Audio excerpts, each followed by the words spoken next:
guys, this is a big deal. But I feel like you look up here and you see number one and you think, wow, you see all the highlights. But what I want to say is this, is that we got here because of a lot of late nights, a lot of no's, early mornings, a lot of people thinking we couldn't do it. And a lot of, I'm kind of going off this a little bit because I just feel like you need to hear this. Life's going to hit you. You have to understand that. When you know that you can get through anything, hearing like the sermon today, I was just like, wow, it just spoke to me so much. You just got to keep going, just one moment at a time, right? And so we made the decision that we're going to pay the price every single day. You get that choice too. Are you going to stand up here and go, I'm going to pay the price to get up into the top 10 or whatever number that is? And it's not always going to be easy. So we've had a lot of hard times in our life. But looking back at our hard times, those are some of the actually our most beautiful moments that have created who we are. It's going to take you having to sometimes change your perspective just like this. Did you know, I have Joel wearing this because you might see I have this, but an oyster. These are my pearls. these are my pearls, but Joel's wearing them. So Joel got me these a couple weeks ago. And I want you guys to take a moment to think about this. An oyster has been wounded in any ways to not produce pearls. A pearl is a heel wounded. Pearls are a product of pain, the result of a foreign or unwanted substance entering the oyster, such as a parasite or a grain of sand. When a grain of sand enters, the nacre cell goes to work, covers the grain with layers and more layers to protect the defenseless body of the oyster. As a result, a beautiful pearl is formed. The more pearls, the more valuable. God never allows pain without a purpose. What if your greatest ministry comes out of the greatest hurt? The hard things we may be going through now are really nothing in comparison to the glory that will be revealed in us later.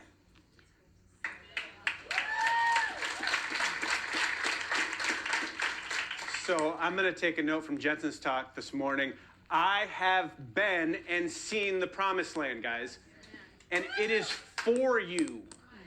But how are you going to get there? You have to become unbreakable and resilient. And I know what you're asking, but how? Well, guys, there is no finish line.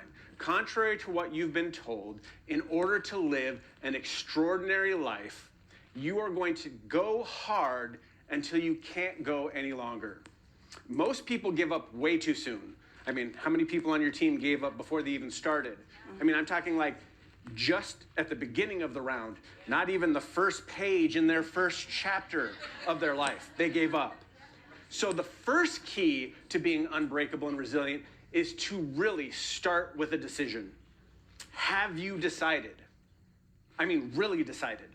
Are you going all in and all out for your family?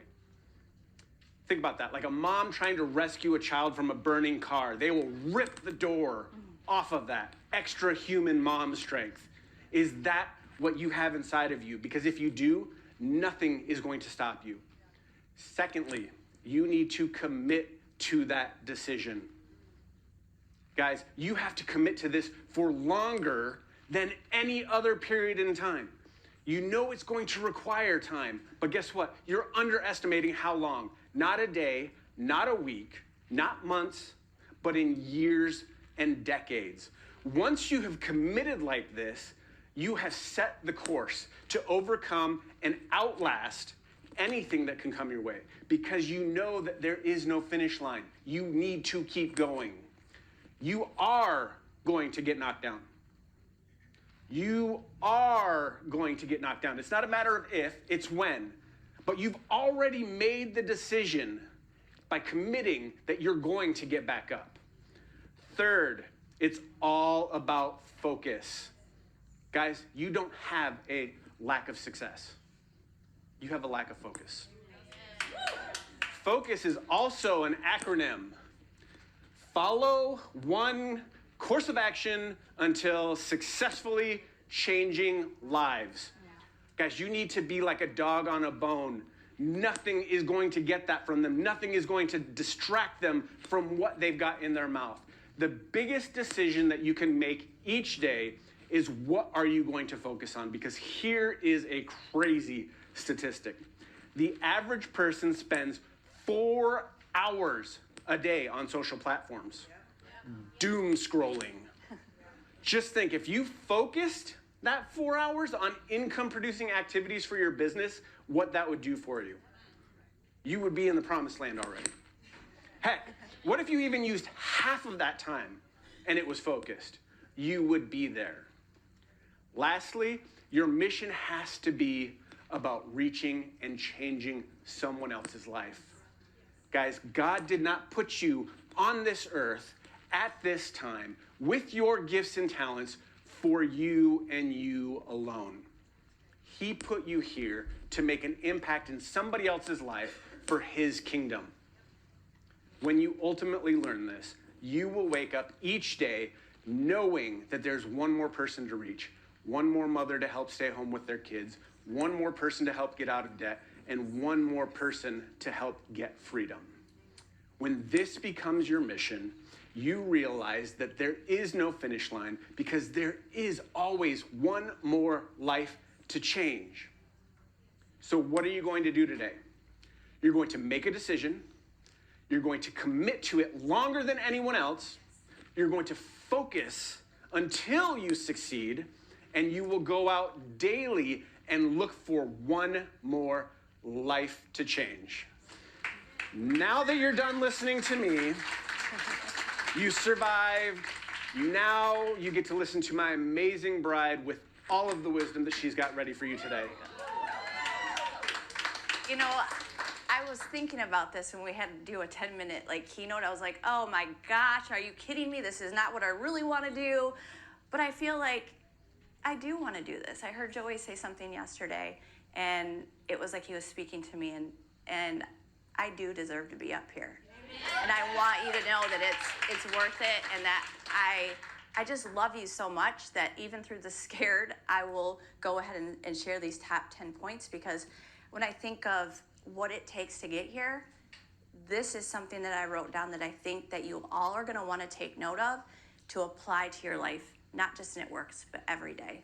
So number one, stay focused on your goals. Number one, wait, where are we going? Take initiative. Okay, your setbacks are opportunities to grow. I'm looking over here. So each stumble or setback becomes an opportunity for growth, a change to gain insight, and a way to propel you forward. It also gives you the ability to be relatable. Learn how to harness everything as a tool to help share the story of how you got through it. Number two, you're gonna stay focused on those goals. This skill is crucial. Because the distractions will keep coming, you have to stay focused. You gotta get rid of them, so if you wanna get anywhere in life, you need to be able to deal with them. If people quit, which they will, that's just more opportunities for you, for more people to come in. Three, take initiative. You don't wait for opportunities to come knocking, you create them yourself.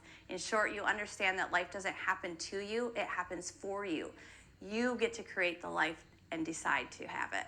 This drives this hunger for more. It fuels our resilience and enables us to overcome even the toughest of challenges. Four, you're gonna step out of your comfort zone.